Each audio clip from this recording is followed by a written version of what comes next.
Estamos dando início a mais um Jornal AG News ao vivo para o nosso querido telespectador. E muito feliz de volta com o nosso Jornal AG News, após 2 semanas, né, em stand-by, né, estive afastada aqui da programação do nosso jornal, em virtude de estar acamada, mas graças a Deus já recuperada para voltar a presidir esse jornal que eu tenho tanto carinho, que conecta você, telespectador, com profissionais, com novidades, com algo que possa realmente alimentar você com o que tem de bom, né, que está acontecendo dentro da nossa sociedade, informações, atualidades. Tem essa grande novidade que estreou na nossa programação também, a nossa correspondente direto dos Estados Unidos, trazendo informações, notícias diretamente dos Estados Unidos. A GTV sempre ampliando a sua conexão a nível Brasil e mundo. E nós temos aqui na nossa programação de hoje uma novidade muito especial, porque a gente adora incentivar, apoiar, trazer fomento para profissionais do nosso Brasil, profissionais da cultura. Então, daqui a pouquinho nós estaremos falando sobre os convidados do primeiro bloco. Mas, primeiramente, queremos agradecer a nossa grande parceira, a Ótica Débora Ribeiro, porque nós estamos aqui com essa peça nova, esse novo óculos de grau, que você pode ir lá adquirir seu óculos com condições especiais, um atendimento especial, estacionamento no local ali no bairro Santana. É muito fácil acesso e a gente super indica porque o atendimento e muitas opções e variedades. E o diferencial, Débora Ribeiro, é visagista, então ela vai ajudar você também a escolher a peça ideal para o seu rosto. E não para por aí, porque ela atende também a nível Brasil e fora do Brasil. Se você gostar de alguma peça e precisar, estar viajando e está precisando, porque óculos é necessidade, não é mais apenas um acessório, ele é um acessório de necessidade, você pode encomendar que ela vai atender você, pois ela atende clientes em todo o Brasil e fora do Brasil também. Queremos agradecer também a doutora Roberta Capper, a nossa doutora do sorriso, doutora Roberta Capper, que está realizando o tratamento ortodôntico em Invisalign. Nós estamos chegando ao final, o sorriso alinhado é outro, e eu vou trazer para vocês e mostrar o antes e depois também, para que vocês possam perceber a diferença que é quando a gente realmente faz um trabalho com uma grande profissional, como a doutora do sorriso, doutora Roberta Capper. E também quero falar para o nosso telespectador, quem me acompanhou nas redes sociais, antes dessas 2 semanas de cama, nós estivemos presencialmente acompanhando e registrando a cobertura dos melhores momentos lá daquele grande primeiro encontro sul-brasileiro de distribuidores de veículos, que aconteceu em Florianópolis, Santa Catarina, no evento do Sincodiv Fenabrave, unindo Rio Grande do Sul, Santa Catarina e Paraná. Então, nós trouxemos os melhores momentos, entrevistas especiais com lideranças que vão realmente abrir a mente sobre esse mercado que, graças a Deus, não para, porque a gente precisa incentivar a nossa economia. Então, um mercado tão forte quanto o setor automotivo, é importante que você esteja alinhado e se inteirando de tudo. E todos esses programas que nós realizamos já estão disponíveis no nosso site, na opção vídeos, Programa Andréa Grezana, selecione lá pelo nome do programa, né, que é o Programa Andréa Grezana, e você vai poder assistir esses programas que já estiveram na programação da TV, mas seguem também aqui na programação, você pode assistir na grade de horários do programa. Mas, se você não tem como se programar para assistir no horário, já está disponível lá no nosso site, na aba Vídeos, você seleciona o nome do programa e assiste todos os programas que já passaram aqui na programação da GTV, inclusive os jornais também que já estiveram aqui junto conosco. Bom, então nós vamos dar início ao nosso jornal de hoje com os nossos convidados especiais. Hoje teremos aqui 2 diretores de cinema, É isso mesmo, o cinema brasileiro, grandes talentos do cinema, produtores, proprietários da empresa, da produtora Moonlight Filmes, e nós vamos conhecer tudo com este casal incrível. E eu vou primeiro apresentá-los, porque vocês vão ver uma mera coincidência, uma mera, né, identidade. Eu acho que vocês vão se identificar muito com algum deles, né? De um dos dois. Eu tenho certeza que vocês vão ficar olhando e não vão entender, mas depois a gente vai contar. Mas então, seja bem-vindo o casal de diretores de cinema Renata Fonseca e Jorge Van Damme. Olá, boa tarde a todos. Saudade aí do Sul, acabamos de sair de Caxias, agora deve estar abaixo de 0 aí. Mas boa tarde a todos. Boa tarde, tudo bom? Boa tarde, Renata. Bom, Jorge Van Damme, eu comentei aqui para o telespectador, vocês vão ver alguma similaridade. Mas, gente, não é só a similaridade, é o clone, a cópia fiel do nosso grande Van Damme, história, esse grande artista, né, Van Damme? Estava vendo assim, dá um close legal, dá um up. Dá um up. Bom, nós estamos, então, para quem está acompanhando o nosso jornal de hoje, nós estamos com esse casal, que são dois grandes diretores de cinema e também atuam e chegaram nessa carreira. A gente vai conhecer um pouquinho mais para falar sobre a novidade que vai estrear ainda essa semana, mas que vai começar, na verdade, as gravações.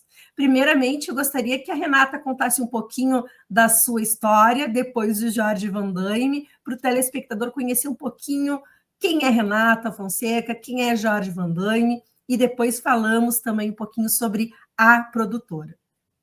Contigo, Rê. Bom, Renata Fonseca, eu comecei cedo, mas eu comecei pela dança, depois no teatro, aí depois eu trabalhei em algumas produtoras, com edição, e resolvi a gente abrir uma produtora, porque a gente já estava envolvido com audiovisual, e assim, concretizando, abrindo a produtora Moonlight Filmes. E eu conheci a Renata em outras produtoras desde 2001, 2002, né? E trabalhamos em várias produtoras, Pródigo Filme, O2 Filmes, já passamos por várias produtoras. Aí a gente se conheceu lá, mas passou um tempão depois, a gente se reencontrou e aí, o que você está fazendo? Continuo no cinema. Vamos embora, então vamos juntar aí, vamos fazer montar uma produção, uma produtora aí, e aí a gente montou essa produtora aí, a Moonlight Filmes, né? E a gente está com vários projetos aí, e graças a ela, porque por mim eu já tinha meio que pendurado a chuteira, mas ela que deu o incentivo, vamos para cima, e aí eu falei, então vamos trabalhar, vamos fazer acontecer. E está dando certo, graças a Deus. Que bacana, olha como é bacana a gente ver que já nasceu dentro da veia da Renata e do Jorge Van Damme essa paixão pelo cinema. Então, já fez teatro, trabalhou com audiovisual. Então, mostra para o telespectador realmente a bagagem que vocês têm dentro dessa área, né? Porque, às vezes, quem acaba conhecendo pensa, começou do dia para a noite. Não, tem uma caminhada longa, né? Sim. E aí a produtora, né, ela já tem 6 filmes, né, lançados em festival, né, são o Silêncio de Antônia, Mude o Traço, Ninguém é de Ninguém, Séfora, o Aico Filme, que é o primeiro, e o Outro Lado. O Outro Lado.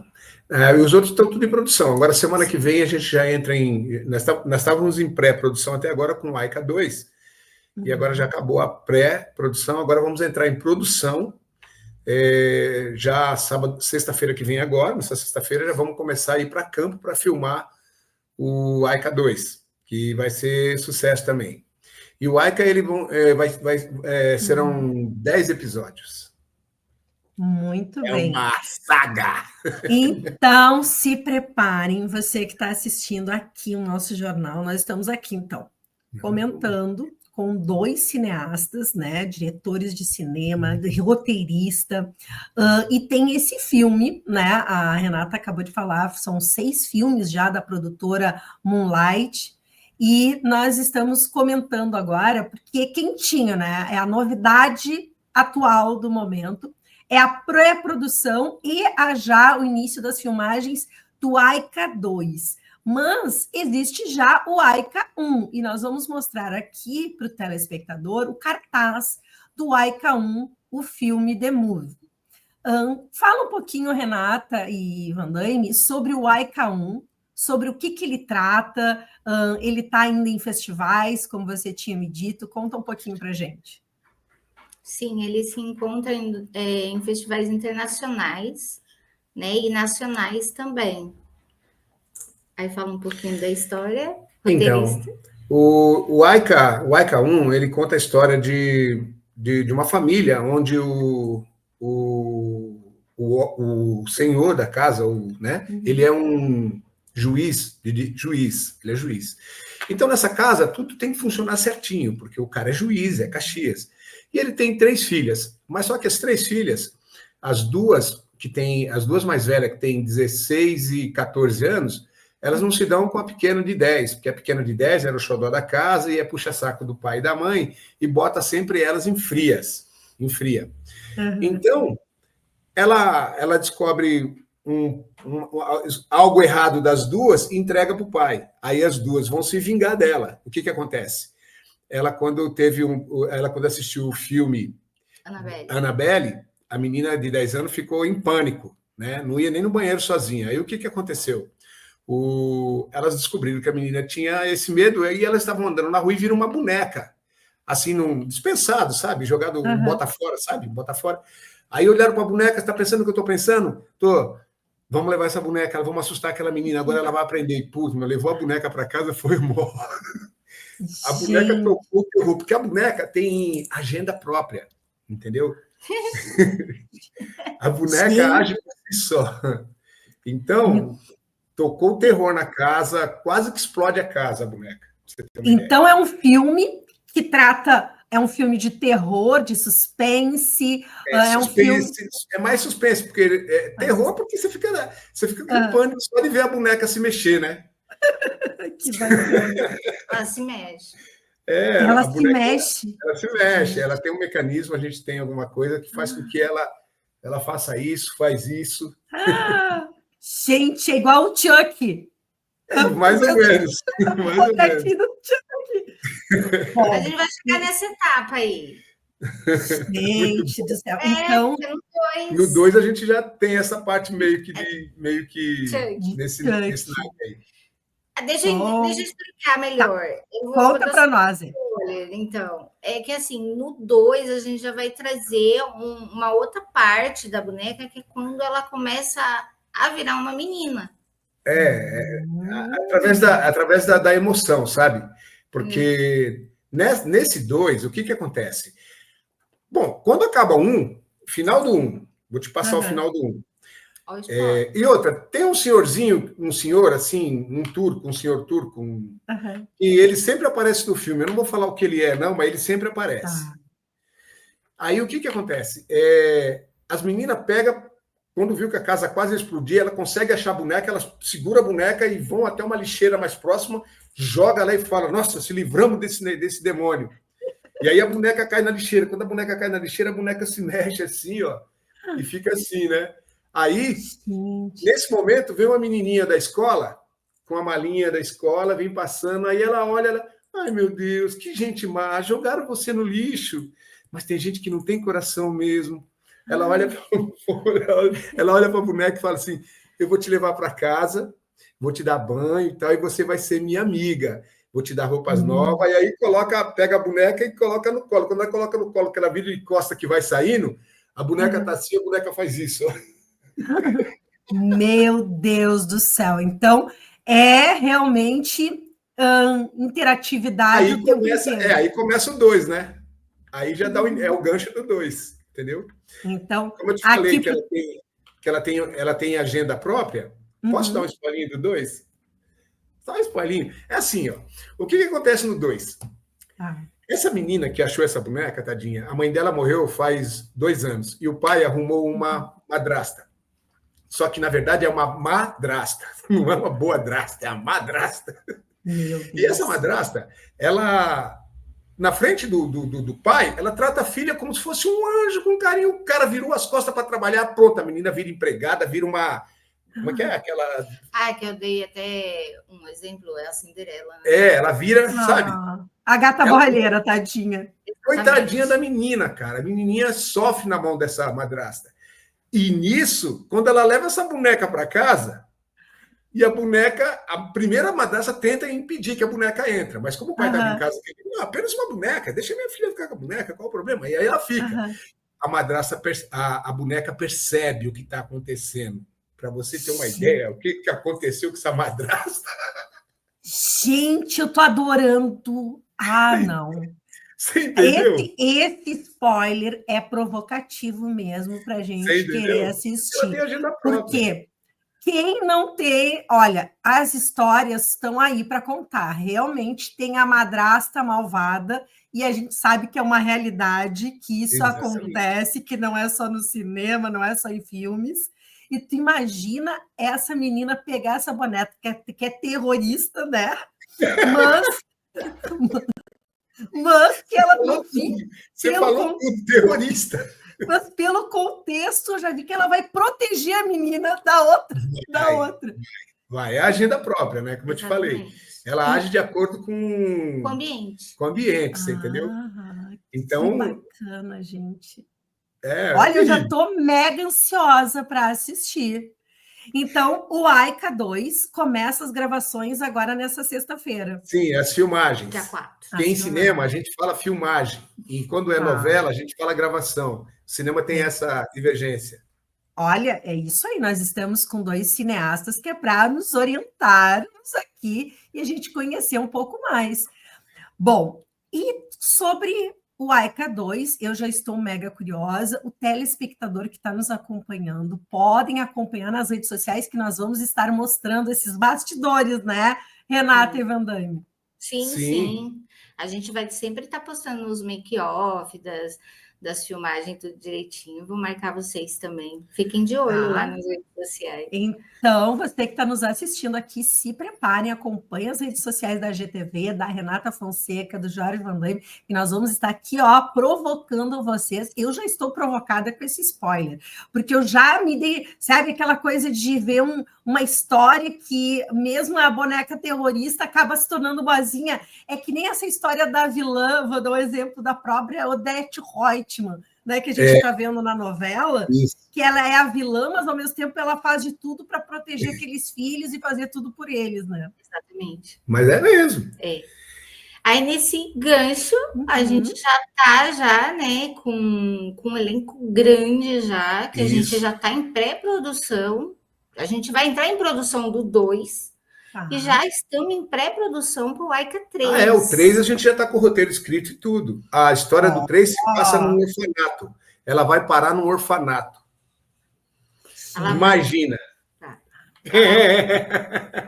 Gente do céu. Vai orfanato, ele vai ter mais de 50 entre crianças e adolescentes. Vai ser lá na cidade de Ibiúna. Vai ser filmado lá em Ibiúna, aqui próximo de São Paulo.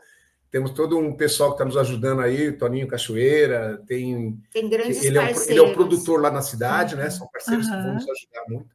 E eu queria também deixar um recado aqui, dar uma lembrança lá para o pessoal da Conceito Filmes, o Luciano e a Adri, que, nossa, adoro eles. E em breve nós estaremos aí nós vamos para Gramado, né? Para participar lá do Festival de Gramado. Então, um abraço aí para a Adri e para o Luciano, que eles estão assistindo, com certeza, eles estão assistindo, e são meus brothers, e a nossa parceria é eterna. Realmente, a gente só também tem a agradecer a nosso grande parceiro, a Conceito Filmes, Adriana Tolardo, Luciano Silva. Realmente, eles também estão nos proporcionando conhecer talentos como vocês, Foi aí onde a gente também teve o prazer de conhecer o trabalho, né, da Renata Fonseca, do Jorge Van Damme, e é exatamente essa corrente do bem, profissionais que valorizam o trabalho do outro, né, que realmente estão aí fomentando e construindo seus sonhos dentro dessa atividade que é tão importante. A GTV, Renata e Van Damme, ela entende que nós somos uma emissora com essa missão de ser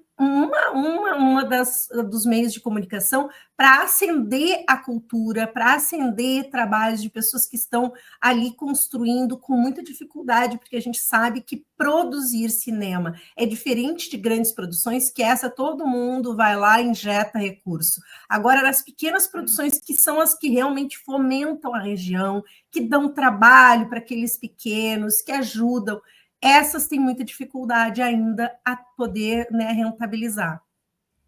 Isso é verdade. É isso aí. Falou Você tem tempo ou você ainda está...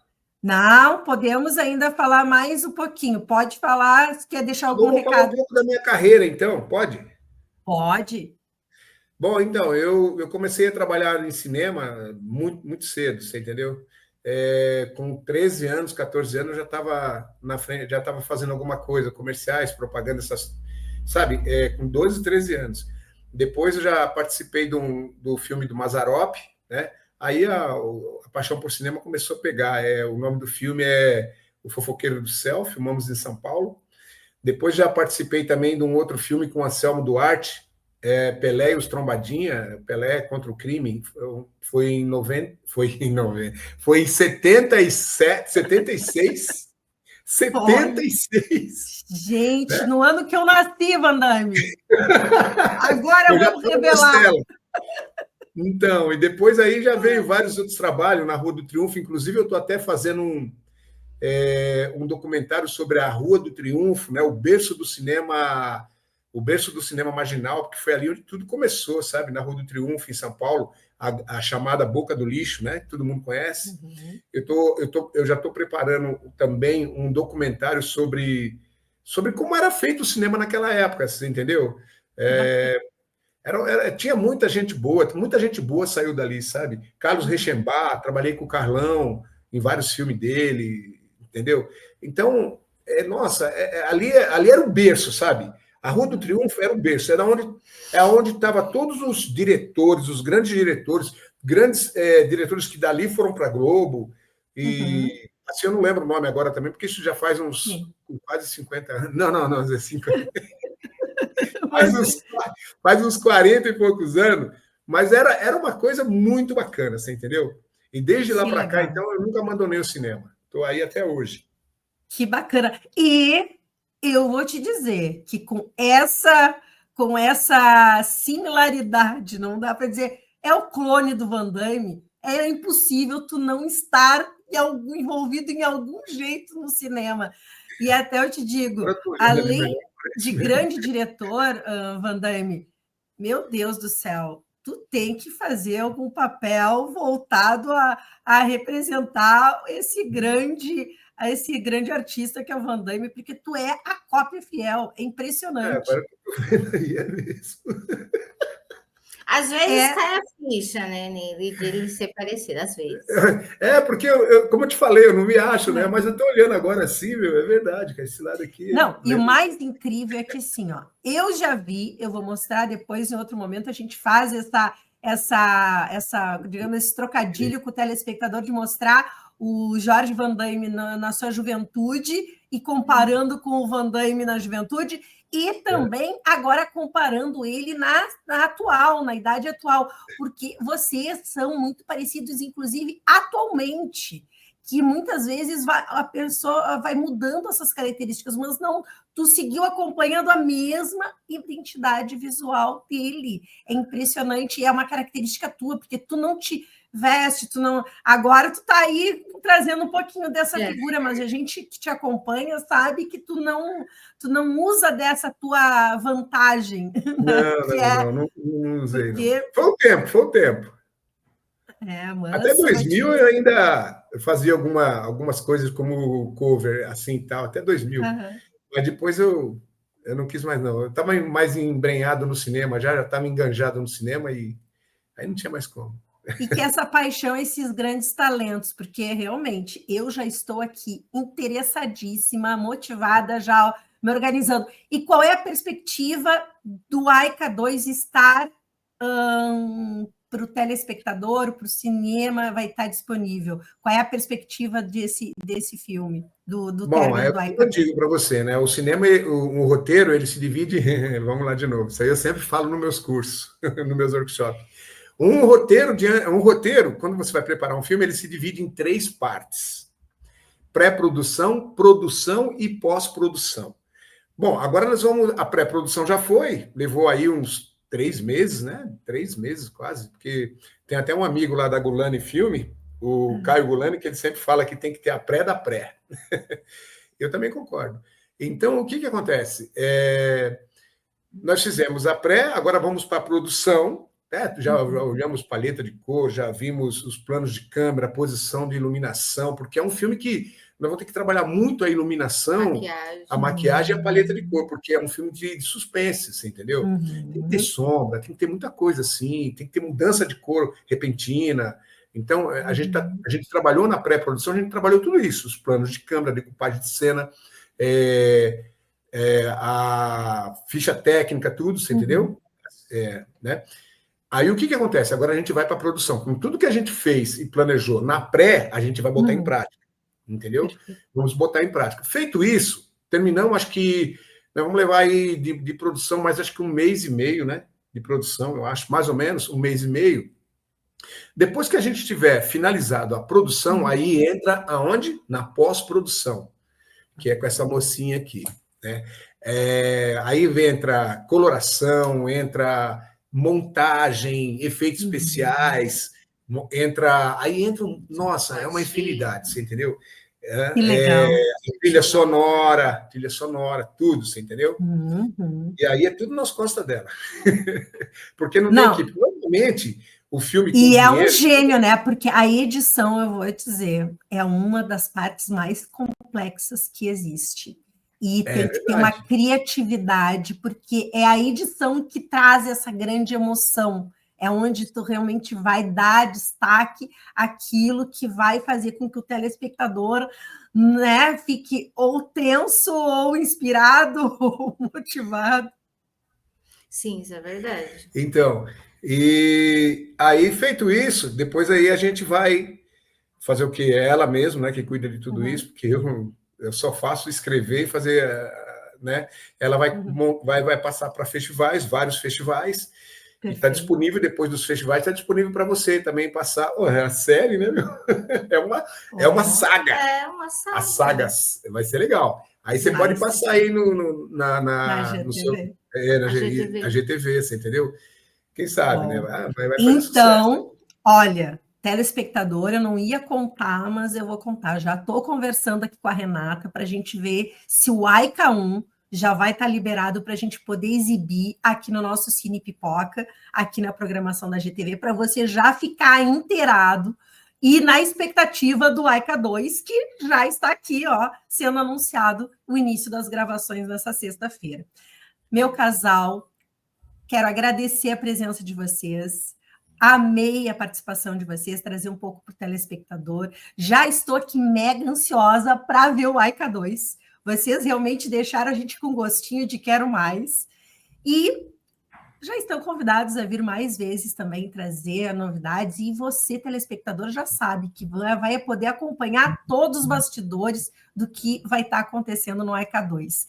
Vou deixar aqui um minutinho de um recadinho de despedida da Renata e do Jorge Van Damme para o nosso telespectador. Bom, eu agradeço pelo convite. Quero também mandar um grande abraço para Conceito, né, que eu não falei, para a Ada e para o Luciano, porque foi através deles, né, num trabalho que eu fui chamada para fazer com eles lá em Caxias, que eu conheci a Adriana, e agora a gente está, né, dando andamento também a nossa divulgação da nossa produtora, né? Então, deixo aqui meu abraço, meu carinho para a Ada e o Luciano, Conceito Filmes. E você, Adriana, muito obrigada pelo convite e estamos junto. Não é Adriana, é Andressa. Andressa.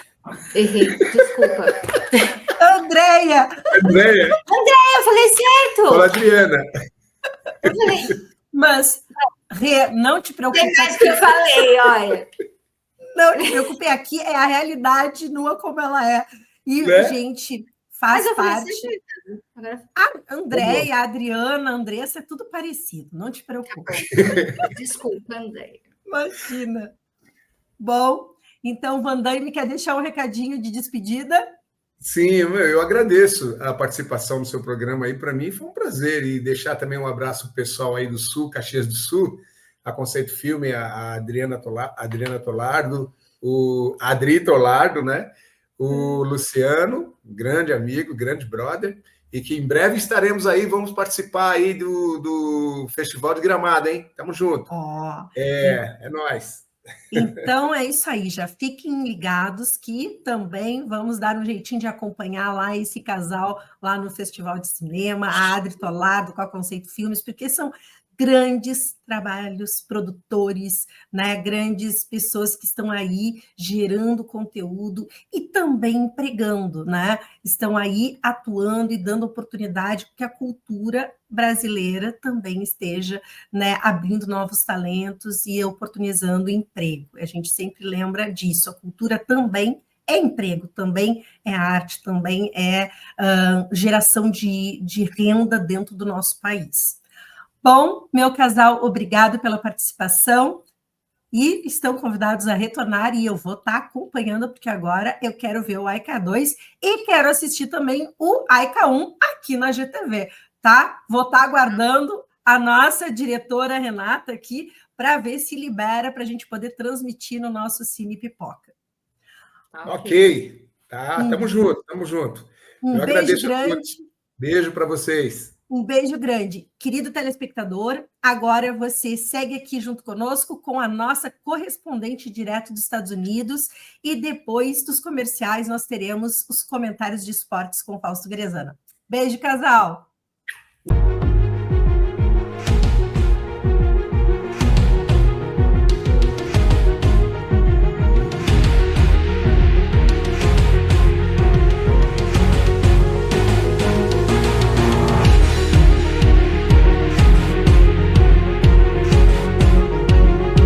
Olá, eu sou Ana Alegre, correspondente internacional diretamente dos Estados Unidos para o jornal AG News.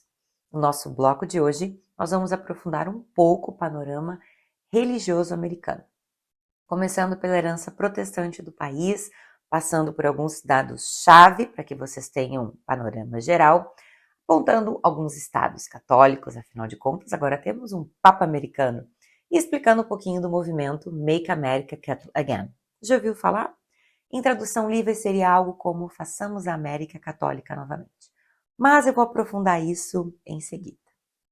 Pois bem, no dia 8 de maio de 2025, o americano Robert Francis Prevost, natural de Chicago, foi eleito como o 267º bispo de Roma. Escolheu para si o nome de Papa Léo XIV. A escolha de um pontífice nascido aqui nos Estados Unidos é um fato inédito em mais de 2000 anos da história da Igreja. Um sinal de reconhecimento da importância global da comunidade católica americana. Para entendermos a relevância desse acontecimento dentro do contexto religioso dos Estados Unidos, é importante lembrar que o país nunca foi monolítico em termos de fé. Desde os primórdios da colonização aqui nos Estados Unidos, quando puritanos, quakers e outros grupos fugiam da perseguição religiosa na Inglaterra, o protestantismo se consolidou como uma tradição predominante na futura nação norte-americana. As primeiras colônias que se formaram aqui, como Massachusetts Bay com os puritanos, Virgínia com os anglicanos, foram estabelecidas por europeus de fé predominantemente protestante, criando uma estrutura cultural e política muito moldada nesses valores mais reformados.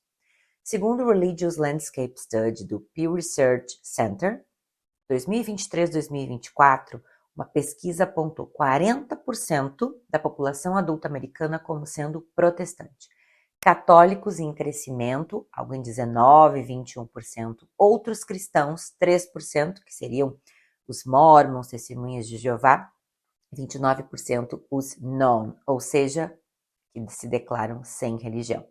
Aqui na Pensilvânia, onde eu moro, esta distribuição permanece a mesma. Aos arredores, muitas igrejas, muitas mesmo, de diversas vertentes cristãs, construções lindas, antigas, charmosas, algo como a estrutura da igreja, um cemitério e um espaço de convivência comunitária é muito frequente de se ver. Em frente à igreja, um anúncio do prédio falando sobre o próximo evento para convidar a comunidade, né? Isso a gente vê tanto em igrejas protestantes quanto católicas. Essa dualidade é bastante presente, embora o país seja majoritariamente protestante. É interessante falar também que, apesar dessa predominância protestante, tem 3 estados que são mais católicos: Rhode Island, Massachusetts e New Jersey. Todos eles, a maioria, são católicos, e isso se deve à comunidade de imigrantes irlandeses, italianos e portugueses que se instalaram nessa região. Historicamente, então, o protestantismo moldou boa parte dos valores sociais e políticos aqui do país, mas o catolicismo cresceu e segue crescendo de forma constante, principalmente ao longo do século XX, impulsionado pela imigração e também um processo de expansão das dioceses.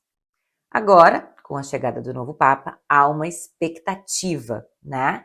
Esse Papa vindo da cidade de Chicago, que é o berço de uma boa presença católica lá também, tem uma expectativa que ele possa renovar esse incentivo à prática religiosa em regiões onde a igreja ainda enfrenta desafios de diminuição de fiéis. Na sua primeira homilia de Pentecostes, diante de dezenas de milhares de pessoas na Piazza San Pedro, ele criticou o avanço do nacionalismo político e fez um apelo por reconciliação, diálogo e, abre aspas, abertura das fronteiras do coração, fecha aspas. Esse discurso reforma, no seu pontificado, pretende seguir na trilha de inclusão e paz já deixada por Francisco, mas agora com um olhar formado pela realidade americana. Por aqui, há rumores de que ele e o atual presidente não são lá muito estreitos em suas relações e posicionamentos. No dia 3 de maio de 2025, alguns dias antes da nomeação, o presidente Trump compartilhou na sua rede social, a Truth Social, uma imagem gerada por IA, em que ele aparecia vestido como Papa. Em seguida, o perfil oficial da Casa Branca, no X e também no Instagram, repostou, né, esse mesmo post, essa mesma imagem, que obviamente gerou críticas de líderes católicos, da mídia, comentando a publicação que, entre aspas, levantou sobrancelhas no Vaticano, e que ainda estava nesse período oficial de luto pelos 9 dias seguintes à morte de Francisco I. Causou bastante desconforto também entre os cardeais e toda a estrutura da igreja.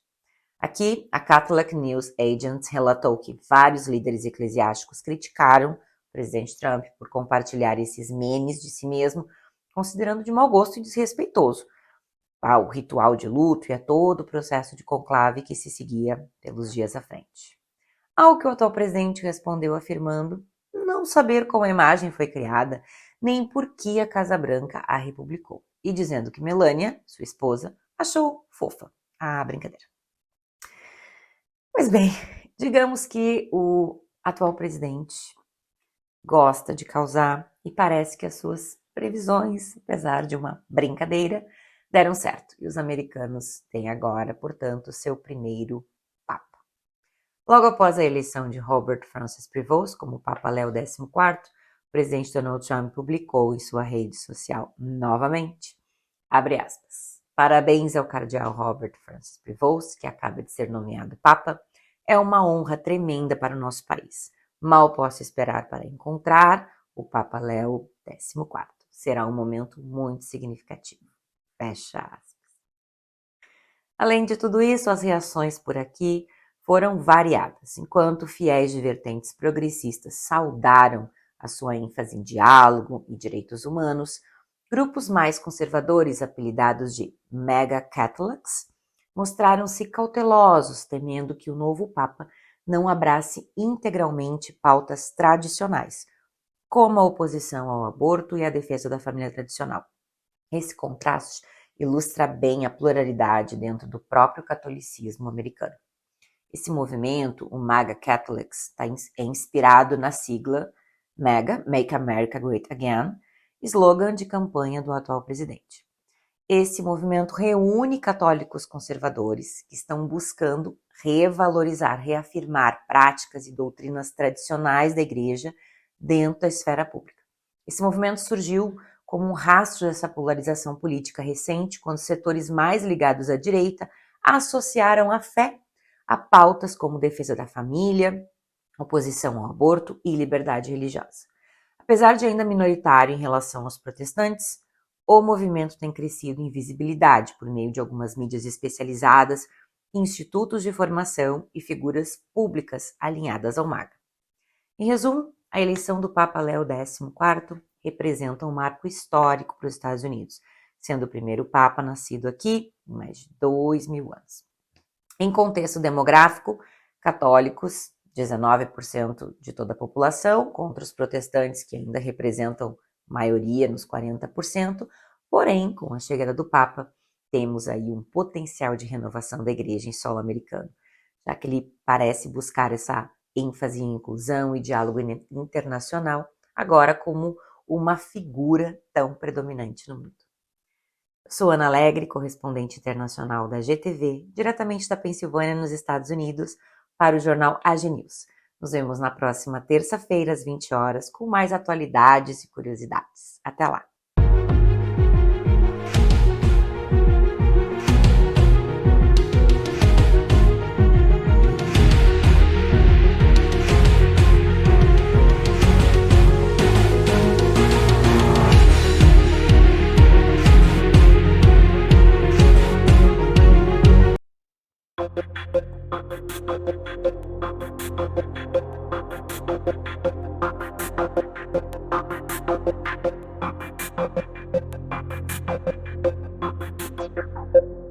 Aqualoucos no inverno e no verão. Aqui não tem tempo ruim, tudo é alegria. Curtir o dia numa boa com toda a família. Aqualoucos é pura diversão. Faça chuva ou faça sol, no inverno e no verão. É Aqualoucos, yeah.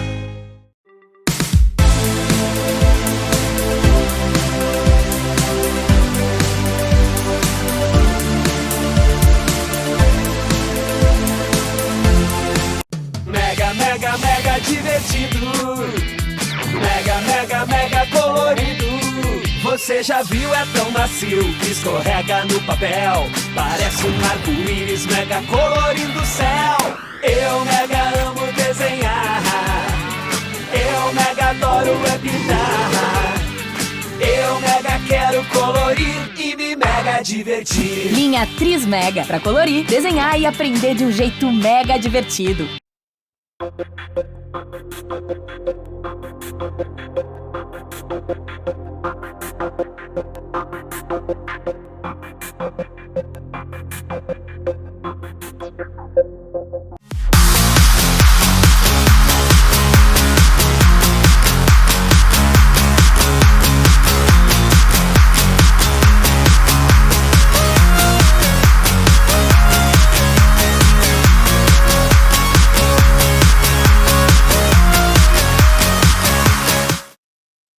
Olá, estamos de volta dos comerciais e agora nós vamos receber o nosso comentarista de esportes, Fausto Grezana. Seja bem-vindo, Fausto. Olá, bom dia a todos aí, boa tarde para quem já conseguiu almoçar. Bora comentar, né, depois de muito tempo, sobre o que está acontecendo aí no cenário esportivo e, na verdade, só tem uma competição acontecendo, mas bora falar sobre isso. É isso aí, a gente estava com saudade, Fausto, nesse clima de tanta informação do futebol e a gente não podia estar aqui contigo em virtude da questão da minha saúde nessas 2 semanas, mas graças a Deus estamos de volta com tudo para poder falar muito sobre esporte, porque o telespectador estava me cobrando. Cadê o Fausto Grezana, o nosso comentarista? O pessoal adora e acompanha os comentários de Fausto Grezana. Bom, e vamos dar início aos comentários, Fausto, com o que tem de mais atual, a Copa do Mundo. Conta pra gente, inclusive a zebra, né, que aconteceu ontem no jogo, ontem com o Ali Ali Ali Al Hilal, Al Hilal. como é? Al Hilal, Al Hilal, como quiser, né? Al Hilal contra o Manchester, que era City. o time favorito, né? Conta pra gente. Sim. Bom, a competição ela tá nos brindando com vários jogos incríveis, né? Lembrando um pouco das 2 semanas para trás, que a gente não teve programa, mas teve competição. A gente viu sim um cenário onde os europeus, que eram hiper favoritos, a competição e tudo mais, tendo muita dificuldade, né? Dificuldade contra times da América do Norte, dificuldade contra times da América do Sul, dificuldade até contra times da África, né? A gente vê o caso do Borussia Dortmund, que é uma equipe muito forte na Alemanha, que não teve um jogo assim tão tranquilo quanto o Mamelodi Sundowns, que é um time da África do Sul, né? Então, realmente, a gente viu muita coisa legal, que é o intercâmbio entre várias equipes.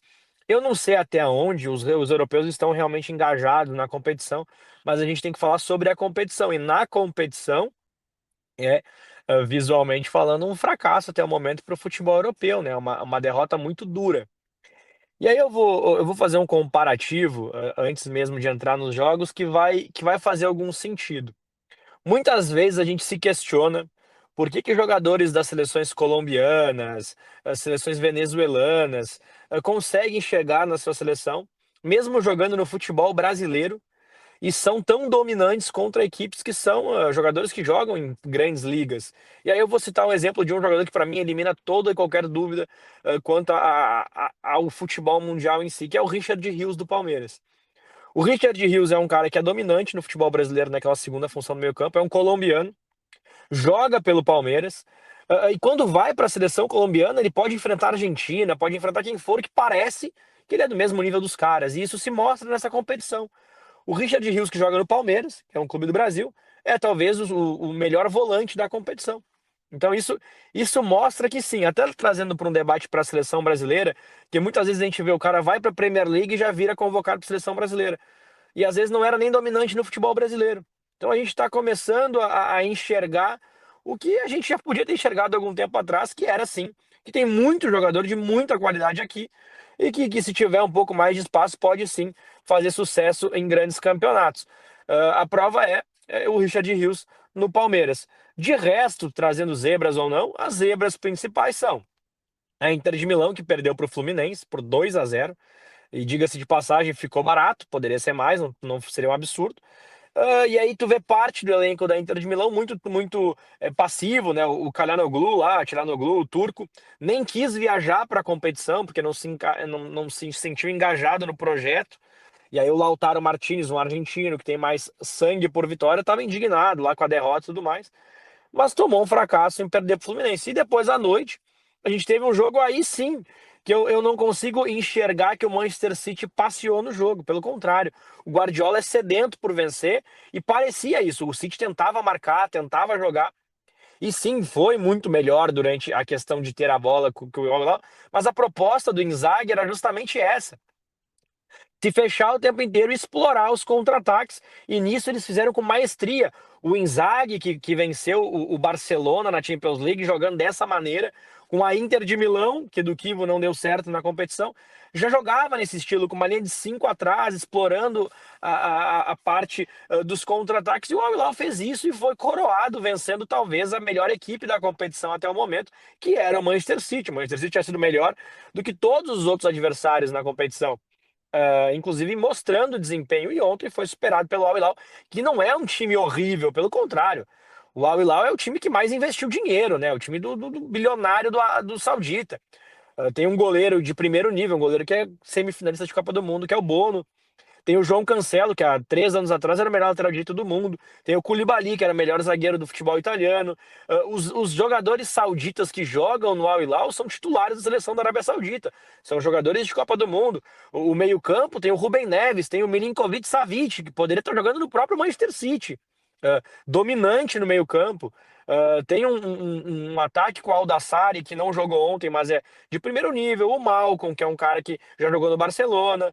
O Marcos Leonardo, que é o reserva do Mitrovic. Então é um time que não é um time morto, pelo contrário, é um time de muita qualidade e vai dar muito trabalho para o Fluminense e talvez até consiga a classificação, porque o seu treinador está muito engajado e talvez esses times que não são do futebol europeu estejam levando com mais vontade a competição.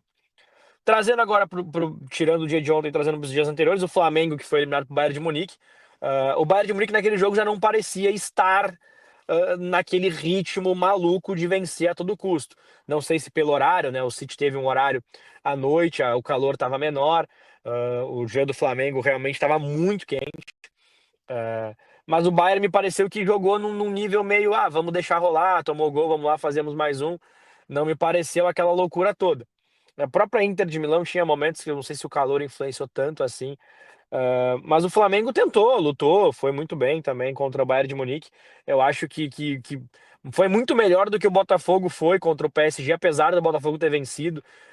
O Flamengo tentou realmente jogar, né? O Botafogo, naquela vitória contra o PSG, ficou nítido que era um jogo onde se fechou por inteiro e o PSG jogou meio que num nível meio amistoso. Agora a gente tem um jogo muito legal hoje à tarde, que é Real Madrid e Juventus, e à noite tem Borussia Dortmund e Monterrey. E aí a gente vai chegar nas quartas de final para ver, sim, quais são as equipes que vão chegar na semifinal. Tem o Palmeiras representando o Brasil e tem o Fluminense representando o Brasil. Então a gente tem chances, sim. O Palmeiras pega o Chelsea, que não é aquela equipe maravilhosa, então dá para classificar. E o Fluminense enfrenta o Al Hilal, também é muito possível classificar. Então, pode ser que a gente tenha uma surpresa maravilhosa de ver um dos brasileiros numa semifinal dessa Copa do Mundo. Gente, a expectativa é grande e eu vou te dizer que eu me impressionei, porque ontem eu assisti esse jogo do Al Hilal e eu me impressionei com a garra deles, sabe? A estratégia, um time muito integrado para o resultado, não foi um resultado. Eles sabiam o resultado que eles estavam buscando. É diferente de um time que tu pensa, né? Um time que tu está acostumado. Eu acredito que ninguém esperava esse resultado, mas o time demonstrava que ele estava preparado para isso. O Inzaghi é um italiano muito competente, né? A Inter de Milão dessa competição não é a Inter de Milão do Inzaghi, né? Já é de um novo treinador, de um trabalho que perdeu o final de Champions. Os caras estão realmente em final de temporada. Mas o Inzaghi, ele é um cara. E aí tu pega ali estatisticamente, acredito eu, que para te vencer esses times que são hiper fortes, quando tu tem uma equipe muito mais fraca, 90% das vezes vai ser sabendo lidar com o contra-ataque e sabendo sofrer. O Manchester City maltratou o Al Hilal o jogo inteiro, né? São 70 e poucos por cento de posse de bola. Foram 16 chutes no gol, 30 finalizações, mas o Al Hilal em nenhum momento parecia não estar numa zona de conforto. Então, apesar desse massacre em números, o Al Hilal parecia confortável, a gente sabe que tem que se defender, a gente sabe que os caras são muito melhores. E aí, não é porque o Al Hilal venceu que se tornou melhor que o City, pelo contrário, o futebol não é isso. O Manchester City é o melhor time, disparado em relação ao Hilal. Mas no modelo, na proposta, o Hilal conseguiu sim. E aí é mérito do meio campo. O Rubem Neves fez uma partida fantástica, que é um volante, atuou na zaga. Então, o modelo em si, de se defender muito e explorar os contra-ataques, deu muito certo. E aí me parece uma fragilidade desses modelos que são muitos detentores da posse, né? Dificilmente tu tem um modelo defensivo muito ajustado. Tu pega o Barcelona dessa temporada, é um Barcelona que sofria quando se jogava nos contra-ataques. Inclusive essa mesma Inter de Milão, que foi eliminada pelo Fluminense, que era treinada pelo treinador do Al Hilal, ganhou do Barcelona desse jeito, com essa mesma estratégia, com linha de 5, explorando os contra-ataques com o Thuram, com o Dumfries na ponta direita. Então é um modelo que dá certo, e o Inzaghi foi muito competente. No jogo contra o Fluminense, tu já vai ver outro cenário, porque não é um cenário onde o Al Hilal vai poder esperar o adversário ser dono da bola o tempo todo, porque o Fluminense não é esse time. O Fluminense também vai ser um time que vai querer se fechar e explorar o contra-ataque. Então vai ser um jogo que é completamente diferente do jogo que a gente teve entre o Manchester City, onde o Manchester City dominaria o jogo inteiro e o Al Hilal aproveitaria os espaços. Então a gente já não vai ter isso. Em compensação, a gente não pode diminuir o feito do Al Hilal em nenhum momento, porque realmente foi o grande jogo da competição, a grande vitória, a grande virada. até porque sai perdendo por 1-0, né? E mostra no segundo tempo com muita força uma virada muito rápida, com 6, 7 minutos do segundo tempo. O Al-Hilal fez 2 gols, então mostrou muita força, venceu o City de virada, levando para a prorrogação, não tendo reservas à altura. Isso é muito significativo. O Manchester City tem 2 times. O Al-Hilal tem os 11 e tem o resto ali para completar. E mesmo assim, com todo o cansaço, com toda a luta, conseguiu na prorrogação vencer o Manchester City. Então, sim, é o grande jogo até o momento e merece todos os parabéns. Bom, então agora o que nos resta é ficar na expectativa para essas quartas de finais, né, Fausto? Tem hoje ainda os jogos que vão decidir quem né, vai finalizar esses confrontos, né? Tem Juventus e Real Madrid, Borussia Dortmund e Monterrey. E aí, a partir de sexta, a gente tem 2 jogos nas quartas e no sábado mais 2 jogos para definir os semifinalistas. Na quinta-feira a gente pode bater o bate-papo com eles definidos ali e já projetar também o que eu espero de cada jogo. Muito bem. Então, é isso aí. Estamos de volta com o nosso Jornal AG News, com muito comentário de esportes. E na quinta-feira, então, nós vamos ter já mais alguma definição, Fausto? A gente vai saber exatamente quem são as equipes que vão estar nas quartas de final e já projetar os jogos de sexta e sábado, que vão definir quem são os semifinalistas da competição, né? É isso aí. Então, é uma semana de muitas emoções nos esportes. Bom, Fausto, obrigado por estar aqui sempre irradiando aqui com conteúdo de esportes, comentários que enriquecem esportes. E aqui na nossa programação do Jornal AG News, de volta com muito conteúdo e atividade. Fechou, sempre um prazer, né? Nos vemos na quinta-feira aí para projetar esses próximos confrontos. Bom ter o programa de volta e um grande abraço a todos, uma ótima terça-feira e até quinta-feira. E aproveitando, perguntando como é que está o clima aí em Santa Catarina. Inclusive, o nosso comentarista está em Florianópolis. Como é que está o clima por aí, Fausto? Aqui tá nublado, né? Não tá chovendo, mas tá nublado. Longe de ter sol e longe de ter chuva. Tá um clima bem ameno, assim. Muito Mas bem. não peguei chuva de Jaguaruna até aqui, né? Tá um clima assim, um clima frio, Uhum. tem sol, muito frio, muito frio. Mas longe de ter um solzinho aí. Esperamos que abra o tempo. O frio pegou e a gente também está aqui congelando aqui no Rio Grande do Sul, em Porto Alegre. Daqui a pouquinho nós vamos mostrar o clima-tempo. Fausto, um beijo grande. Bom, então nós temos Porto Alegre com 9 graus de temperatura, 7 graus em Santo Ângelo, 7 Uruguaiana, 5 Bagé. Então a gente pode observar essa mínima, realmente, temperaturas bem baixas no estado do Rio Grande do Sul. Tempo firme e seco, sol, né, para dar uma trégua nesse momento de cheia dos rios. Vamos aqui para Santa Catarina, 14 graus em Florianópolis, 8 em Chapecó, 8 em Lages, então temperaturas bem baixas na região sul do Brasil. Aqui no Paraná, 9 graus em Curitiba, 17 em Londrina, 11 em Cascavel, tempo firme e seco na maior parte da região, possibilidade de uma chuva ali na divisa com São Paulo. Vamos ver, então, como que fica o clima amanhã, na quarta-feira. Quarta-feira, temos 10 graus em Porto Alegre, 9 em Santo Ângelo, 9 em Uruguaiana e 7 em Bagé. Seguimos com tempo gelado, né? Tempo firme e seco, mas com muito frio aqui no Rio Grande do Sul. Santa Catarina, 16 graus em Florianópolis, 9 em Chapecó, 10 Lages, tempo firme e seco também no estado de Santa Catarina, e seguindo com a mesma temperatura. Estado do Paraná, 8 graus em Curitiba, 16 Londrina, 16 Cascavel, e possibilidade de chuva ali no litoral, ali na região do Paraná. Nós vamos ver, então, como é que fica na quinta-feira o clima. 15 graus em Porto Alegre, na quinta-feira teremos um aumento na temperatura, 13 graus Santo Ângelo, 12 Uruguaiana, 12 Bagé, um aumento gradativo na temperatura, tempo firme e seco em todo o estado do Rio Grande do Sul. Santa Catarina, 18 graus em Florianópolis, 13 em Chapecó, 11 em Lages, também tem um aumento na temperatura gradativo, mas seguindo ainda tempo firme e seco e frio em toda a região sul. Estado do Paraná, 12 graus em Curitiba, 15 em Londrina, 17 em Cascavel, já segue tempo firme e seco também em toda a região do Paraná. Então, nós teremos tempo firme e seco na maior das regiões aqui do estado, da região sul do Brasil. Então, esse foi o clima-tempo, né? Região sul do Brasil, tempo firme e seco e muito frio ainda aqui no sul do Brasil. Então, aguardamos você, querido telespectador, quinta-feira, aqui com o nosso Jornal AG News, com muito conteúdo, muita informação e novidades para o nosso telespectador.